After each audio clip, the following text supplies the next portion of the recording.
अंगणवाडी कर्मचाऱ्यांच्या आंदोलनात शासनाचे दूत म्हणून आलेले राज्याचे शालेय शिक्षण मंत्री दीपक केसरकर यांच्यासमोर महाराष्ट्रातील अंगणवाडी कर्मचाऱ्यांच्या व्यथा, आयटकचे राज्य सचिव तथा महाराष्ट्र राज्य अंगणवाडी कर्मचारी समिती निमंत्रक दिलीप उटाणे यांनी विविध प्रश्नांची माहिती दिली।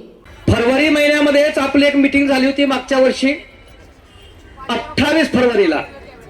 त्यावेळेस माननीय सन्माननीय लोढा साहेब हे मुख्यमंत्री होते, आपल्या महिला बालकल्याण मंत्री होते। त्या बैठकीला स्वतः मुख्यमंत्री साहेब एकनाथ शिंदे त्या ठिकाणी उपस्थित होते, स्वतः उपमुख्यमंत्री देवेंद्रजी फडणवीस त्या ठिकाणी होते। आणि त्या ठिकाणी असं ठरलं होतं की साहेब त्या ठिकाणी फक्त आम्ही तुम्हाला आता 1,500 रुपये देतोय आणि तुम्हाला लगेच दुसऱ्या महिन्यामध्ये पेन्शनचा निर्णय, पेन्शन तुमच्या पदरात पाडून देतो, अशा पद्धतीचं माननीय मुख्यमंत्री आणि उपमुख्यमंत्री या दोघांच्याही साक्षीनं सांगितलं गेलं।